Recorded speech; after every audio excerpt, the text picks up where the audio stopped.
বলুন আমিন। অতএব এই কোরআন নাজিল হয়েছে বিশ্ব নবীর উপরে, কথা ঠিক কিনা বলেন? এমন একটি সময় আল্লাহ রাব্বুল আলামিনের নবী বিশ্ব নবী উপরে কোরআন আল্লাহ নাজিল করলেন, যে সময়টা ছিল অত্যন্ত কঠিন একটা জামানা, যাকে বলা হয় আইয়ামে জাহিলিয়া, অন্ধকারের জামানা, কথা ঠিক কিনা বলেন? অন্ধকার বলতে কি রাতের অন্ধকার বোঝায় না। সমাজ ভাইয়েরা, এমন একটা জামানা ছিল মানুষ তার নিজের অস্তিত্বকে বজায় রাখতে পারতো না। স্বামী তার স্ত্রীর জন্য, স্ত্রী তার স্বামীর জন্য কারোর কাছে কোনো তোয়াক্কা ছিল না, এমনকি নিজের কন্যা সন্তানগুলোর কোনো নিরাপদ ছিল না, কথা ঠিক কিনা বলেন? একজন বলছেন ইয়া রাসূলুল্লাহ, ইয়া রাসূলুল্লাহ, আমি আমার মেয়েকে তাজা কবর দিয়েছি, মেয়েটা আব্বু আব্বু বলে আমাকে কান্না করছে। আমি যখন গর্ত খনন করি আমার মেয়ে আমার শরীরের ঘামগুলো মুছাই দিতেছে। আমি আমার নিজের কন্যা সন্তানের প্রতি আমার মায়া মহব্বত লাগলো না, আমি আমার নিজের মেয়েকে ওই গর্তের ভিতরে হাত পাও বেঁধে ফেলে দিলাম। এরপরে মেয়েটি কান্নাকাটি করা শুরু করলো, আমাকে ডাক দিয়ে বলো, আব্বা একটা বার আমার জীবনটা ভিক্ষে দেন, জীবনেও কোনোদিন আপনি যে আমার আব্বা এই পরিচয় আমি কারোর কাছে দেবো না। মেয়েটি কান্না করতে করতে শেষ পর্যন্ত বললেন, হুজুর আমার হৃদয়ে কোন রকমের ভালোবাসা জমলো না, একটা পাথর দিয়ে যখন মেয়েটির মাথায় মারলাম, মেয়েটির মাথাটা ছত্রভঙ্গ হয়ে গেল, রক্ত ফিনকি দিয়ে পড়লো। আব্বা বলে ডাক দিলে ইয়া রাসূলুল্লাহ। যখন এই ডাক দিয়েছে আমি যেদিকে যাই সেদিকে আমার পেছনে কে যেন আব্বা আব্বা বলে ডাক দেয়। রাসূলুল্লাহ চোখের পানিগুলো ঝরতে আছে, না আরে মানুষ এমন হতে পারে।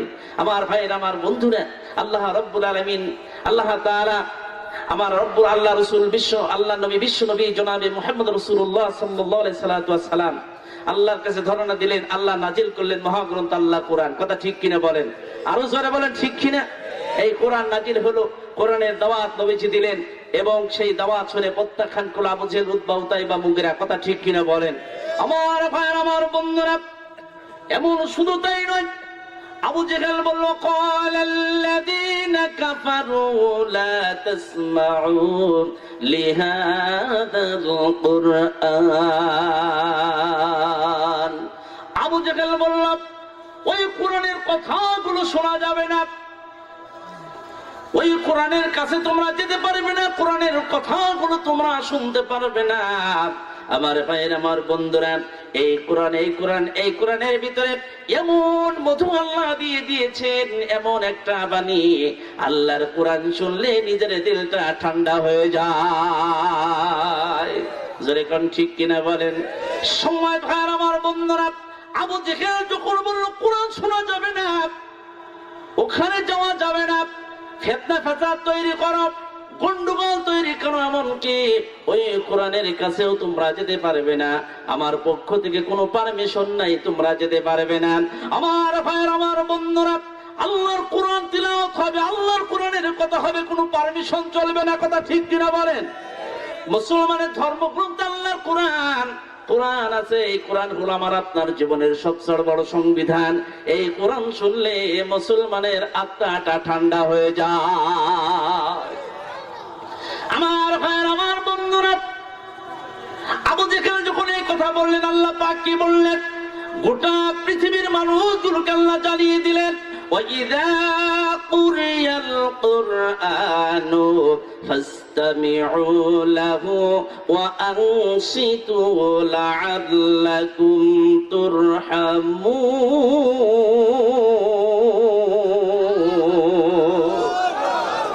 আল্লাহর কোরআনের কথাগুলো যখন হবে, তখন তোমরা চুপ দাঁড়িয়ে আল্লাহর কোরআন শুনবে, কারণ আল্লাহর রহমত তোমাদের উপরে বর্ষণ হবে। জোরে কোন ঠিক কিনা? আরো জোরে বলেন ঠিক কিনা?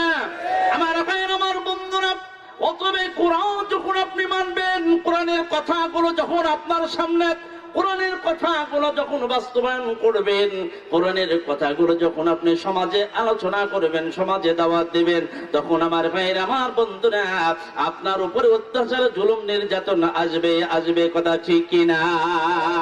আল্লাহ বললেন, কি বললেন? আহাসিবান নাসু আইয়ুতরাকু আইয়াকুলু আমান্না ওয়া হুম লা ইফতানুন।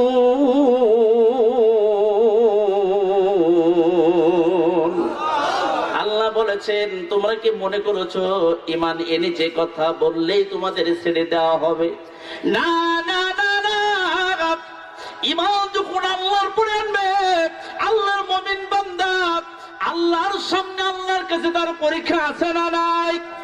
আরো জোরে বলেন, আছে না নাই? সম্মানিত ভাইয়ের আমার বন্ধুরা, সাহাবায়ে ঈমানি পরীক্ষা দিয়েছেন হযরত হুযায়ফা রাদিয়াল্লাহু তাআলা আনহু, আল্লাহর নবীর সাহাবী। আমার ভাইয়েরা, হযরত উমর ছিলেন অর্ধ জাহানের খলিফা। হযরত উমরের জামানায় আল্লাহ নবী বিশ্ব নবীর সাহাবী হযরত উমর বললেন, হুযায়ফা, তোমাকে কালেমার দাওয়াত নিয়ে রোমের বাদশার কাছে দ্বীনের দাওয়াত তোমাকে পৌঁছাতে হবে। বন্ধুরা আমার, হযরত উমর বললেন, এমন কি এই রোমের বাদশার কাছে যখন আল্লাহর দ্বীনের দাওয়াত নিয়ে যাবে, এমনও হতে পারে তোমার জীবনটাও চলে যেতে পারে। আমার ভাইয়ের আমার বন্ধুরা, হযরত হুযায়ফা বললেন, খলিফাতুল মুসলিমিন আমিরুল মুমিনিন, আল্লাহর দ্বীনের জন্য যদি আমি শহীদ হয়ে যাই, আমি মনে করি জীবনটা ধন্য হয়ে যাবে। জোরে কোন সুবহানাল্লাহ। সম্মানিত ভাইয়ের আমার বন্ধুরা, হযরত হুযায়ফার সঙ্গে 80 জন লোক দিলেন, 80 জন সাথীদের দিলেন। এই 80 জন মুসলমান, আল্লাহর কোরআনের মুজাহিদ, কালেমাওয়ালা বন্ধুরা, হযরত হুযায়ফার নেতৃত্বে রোম পারস্যের দিকে রওনা দিলেন আল্লাহর কোরআনের দাওয়াত নিয়ে। জোরে কোন আল্লাহু আকবার। ঘর ছাড়লেন, বাড়ি ছাড়লেন, জমি ছাড়লেন, জায়গা ছাড়লেন। সম্মানিত ভাইরা, আল্লাহর দ্বীনের জন্য রওনা হয়ে গেলেন। আল্লাহু আকবার বলেন। আল্লাহ রাব্বুল আলামিন বললেন, আল্লাযীনা আমানু ওয়া হাজারু ওয়া জাহাদু ফী সাবিলিল্লাহি বিআমওয়ালিহিম ওয়া আনফুসিহিম আ'যামু দারাজাতান ইনদাল্লাহ ওয়া উলাইকা হুমুল ফাইজুন। আল্লাহ পাক বললেন, যারা আমি আল্লাহর উপর ঈমান এনেছে, ঈমান আনার পরে তার জান মাল দিয়া আল্লাহর রাস্তায় সংগ্রাম করেছে, আল্লাহর রাস্তায় জিহাদ করেছে, ওরাই হলো সবচাইতে প্রিয়, ওরাই হলো খাঁটি বান্দা, ওরাই হলো মুমিন, ওরাই হলো সফল কাম। জোরে কোন আল্লাহু আকবার। হযরত হুযায়ফা রাদিয়াল্লাহু তাআলা আনহু এই 79 জন সাহাবীদেরকে নিয়ে, সাথীদেরকে নিয়ে আমার ভাইরা রোমের দিকে রওনা হলেন। রোম বাদশাহ দরবারে যখন পৌঁছায় গেলেন, চতুর্দিকে হইচই শুরু হয়ে গেল। আল্লাহ নবীর সাহাবীরা এসেছে আল্লাহর কোরআনের দাওয়াত নিয়ে। বন্ধুরা, রোমের বাদশাহ চিন্তা করলো, যখন আল্লাহ নবীর সাহাবীরা এসেছে, ওদের তো কোনো ভয় নাই, ওরা মৃত্যুকে পরোয়া করে না, মৃত্যুকে ভয় করে না। অতএব আমার রাজদরবার আমার সমস্ত কিছু খান খান করে দিবে। একা ওর সম্ভব নাই, তার জনগণ দিয়েও সম্ভব হবে না। বন্ধুরা আমার, ওই বাদশাহ তার প্রশাসন দিয়া 80 জন আল্লাহ নবীর সাহাবীদেরকে গ্রেফতার করেছে। আমার ভাইয়ের আমার বন্ধুরা, আল্লাহর কোরআনের মুজাহিদরা, আল্লাহ দ্বীনের মুজাহিদরা তো কখনো বাতিলের সামনে আত্মসমর্পণ। আরো জোরে বলেন। বাদশাহ বলল, হুযায়ফা, শুনে নাও, শুনে নাও হুযায়ফা, তোমার বন্ধুদের গ্রেফতার করা হয়েছে, তাদের মারধর করা হয়েছে, রক্তাক্ত করা হয়েছে। তোমাকে আমরা ডেকেছি এই জন্য তুমি আল্লাহ নবীর কালেমা ছেড়ে দাও, আল্লাহর দ্বীন তুমি ছেড়ে দাও, তাহলে তোমাকে সব কিছু আমরা মাফ করে দেব। আমার ভাইয়ের আমার বন্ধুরা, হুযায়ফা ডাক দিয়ে বললেন, বাদশাহ তুমি শুনে নাও, আমি হুযায়ফা যখন আল্লাহ নবীর কালেমা গ্রহণ করেছি, আমি হুযায়ফা নিজের জীবন দিয়ে দিতে পারি, আল্লাহর নবীর কালেমা আমি হুযায়ফা ছাড়তে পারি না। সম্মানিত ভাইয়ের আমার বন্ধুরা, হযরত হুযায়ফাকে বলা হলো, জনগণকে বলা হলো, হুযায়ফাকে 2 হাত না বাঁধো, 2 হাত বাঁধা হলো। গাছের সঙ্গে হাত দুইটা নিয়ে হুযায়ফাকে যখন ঝুলন্ত অবস্থায় যখন চাবুক দ্বারা আঘাত করা হয়, হুযায়ফার শরীর থেকে চামড়াগুলো কেটে কেটে ফিনকিয়ে দিয়ে জমিনে রক্তগুলো পড়ে যায়। আমার ভাইরা, আমার বন্ধুরা, হুযায়ফা অন্তর থেকে আল্লাহর নাম তাওয়াজ দিয়ে বলেন, ও বেঈমান কাফের, শুনে নে। হুযায়ফা রক্ত জমিনে পড়তে পারে, এই জবান থেকে হুযায়ফা আল্লাহর নবীর কালেমা ছাড়তে পারে না। ও মুসলমান, বাদশাহ চিন্তা করল, একে তো কোনোভাবে কৌশল কায়দা করা গেল না, নবীর কালেমা থেকে বর্জন করা গেল না। সম্মানিত বন্ধুরা, তাকে খোলা হলো। এরপরে তার সামনে লোকজনকে বলা হলো, ডেস্কিত করে তেল গরম করো। ডেস্কিত করে তেল গরম করা হলো। জেলখানার ভিতর থেকে দুইজন সাথীকে তেলের সামনে নিয়ে আসা হলো। একজন সাথীকে তেলের ভিতরে দেয়া হলো। আমার ভাইয়েরা, গরম তেলের ভিতরে দিয়ে সঙ্গে সঙ্গে আল্লাহর প্রিয় গোলামের শরীর থেকে, হাড় থেকে গোশতগুলো গরম তেলের ভিতরে মিশ্রিত হয়ে যায়। হুযায়ফাকে বলা হলো, হুযায়ফা, দেখেছো, তোমার একজন সাথীকে আমরা দুনিয়া থেকে বিদায় করে দিয়েছি, এখনো সময় আছে, তুমি আল্লাহর নবীর কালেমা ছাড়ো। হুযায়ফার মনটা মলিন হয়ে গিয়েছে। বাদশা মনে করছে হয়তোবা হুযায়ফার ভয় এসেছে, এবার সেই কালেমা ছাড়তে পারে। আমার ভাইয়েরা, আমার বন্ধুরা, হুযায়ফাকে বলো, হুযায়ফা, এখন তোমার সম্মতিটা কি, বড় কালেমা ছাড়বে কিনা? বলে, না, আল্লাহ রাব্বুল আলামিনের পরিমাণ এনেছি, জীবন দিয়েছেন আল্লাহ, মৃত্যু দেবেন আল্লাহ, ফায়সালা আল্লাহর, জীবন যাবে। হুযায়ফা নবীর কালেমা ছাড়তে পারে না। আমার ভাইরা, আমার বন্ধুরা, সম্মানিত বন্ধুরা, বাদশা বলল, হুযায়ফা, তাহলে তোমার জন্য অপশন থাকলো, আমার সুন্দরী নারী, আমার সুন্দরী একটি কন্যা আছে, আমার সুন্দরী মেয়ের সঙ্গে তোমার বিয়া দেব, এরপরে তোমার এই অর্ধেক সম্পত্তি তোমার দিয়া দেব, তুমি যা চাবে তোমাকে তাই দিয়ে দেওয়া হবে। ও হুযায়ফা, তুমি কালেমা ছাড়বে কিনা বলো। হুযায়ফা ডাক দিয়ে বললেন, বাদশাহ, শুনে নাও বাদশাহ, গোটা পৃথিবীর সমস্ত সুন্দরী যদি আপনি আমার দেন, গোটা পৃথিবী যদি আপনি আমার নামে দলিল করে দেন, আল্লাহর কসম, আমি সব কিছু ছেড়ে দিতে পারি, আমি হুযায়ফা আল্লাহর নবীর কালেমা আমি ছাড়তে পারি না। মুসলমান, হযরত হুযায়ফাকে এমন মারা হলো, গোটা শরীর থেকে রক্তাক্ত করা হলো, আল্লাহ জমিন থেকে আল্লাহর দ্বীনের জন্য দুনিয়া থেকে বিদায় করে দেওয়া হলো। শুধু তাই নয়, আল্লাহর নবীর নাতি হযরত হুসাইনকে কারবালার ময়দানে কি রক্তাক্ত করা হলো। বন্ধুরা আমার, আল্লাহ নবী, বিশ্ব নবীর চাচী উম্মে ফজল আল্লাহ নবীকে বলতেছেন, ইয়া রাসূলুল্লাহ, আমি স্বপ্নে দেখলাম আপনার শরীরের এক টুকরা গোশত আমার কোলের ভিতরে দিয়ে দেওয়া হলো। আল্লাহ নবী, বিশ্ব নবী বললেন, চাচী, অত্যন্ত একটি ভালো খুশির সংবাদ, যে স্বপ্ন দেখেছেন এই স্বপ্নটা বাস্তব স্বপ্ন। চাচী গো, আমার ফাতিমার কোলে আমার আল্লাহ পুত্র সন্তান দিয়ে দিবে, ওই সন্তান আপনার কোলে লালন পালিত হবে। আমার ভাইয়েরা, কিছুদিন পরে মা ফাতিমার পড়বে, আল্লাহ রাব্বুল আলামিন হযরত হুসাইনকে দিয়ে দিলেন। আমার ভাইয়েরা, হযরত হুসাইন যেই দিন জন্ম নিল, উম্মে ফজলের কোলে সেই দিন দিয়ে দেওয়া হলো। আল্লাহ নবী, বিশ্ব নবীর কোলে উম্মে ফজল যখন একদিন আল্লাহ নবীর কোলে নাতি হুসাইনকে দিয়েছেন, রাসূলুল্লাহর দু চোখের পানিগুলো জমিনে দরদর করে পড়তে আছে। আমার ভাইয়েরা, চাচি ডাক দেয়, ভাতিজা, নাতি ছেলে পেয়ে তুমি চোখের কান্না পানি ফেলছো, বুঝি না কারণটা কি। দুনিয়ার কোন নানা তো নাতি পেয়ে তো কেউ কান্না করে না, তুমি কেন কান্দো রে বাবা?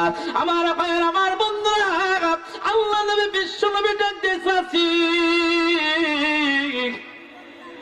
এই দেখো চাচি, আমার হুসাইন আমার কোলে আছে, আমি কিসের জন্য কান্দি চাচি, কান্না করি? ও চাচি, আমার হুসাইন কারবালার ময়দানে শহীদ হয়ে যাবে।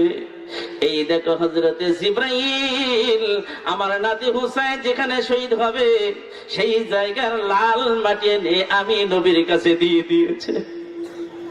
আমার ভাইয়ের, আমার বন্ধুরা, হুসেন কারবালার ময়দানে কলিজার টুকরা আলী আসগর কোলে বিবি ডাক দিয়ে, স্বামী গো, আমার কলিজার টুকরা সন্তান পানির জন্য ছটফট করতেছে, আমি কেমন করে সহ্য করি। আমার ভাইয়ের, আমার বন্ধুরা, হযরত হুসাইনের বিবি ডাক দিয়ে, স্বামী গো, তোমার 39 জন সাথীরা কারবালার ময়দানে শহীদ হয়ে গিয়েছে, আমার কলিজার টুকরা পানি পানি করে চিৎকার দেয়, যাও যাও পানির ব্যবস্থা করো।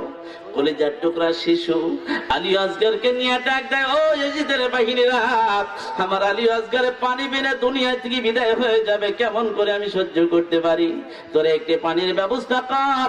হযরত হুসাইন পানির নিকটে গিয়ে চৌলা পানি তুলে হুসাইন আলী আসগরের যখন মুখে দেবেন, আমার ভাইয়েরা, এমন অবস্থায় নিষ্ঠুর বেঈমান শয়তানেরা হযরত আলী আসগরের দিকে লক্ষ্য করে যখন একটা তীর ছুঁড়েছেন, ওই তীরটা এসে কলিজার টুকরা আলী আসগরের বুকের ভিতরে ভেদ করেছে। আমার ভাইয়েরা, আমার বন্ধুরা, হযরত আলী আসগর হুসাইনের কোলে দাপাদাপি শুরু করেছে, আর একটা তীর মেরেছে, কণ্ঠনালী ভেদ করেছে।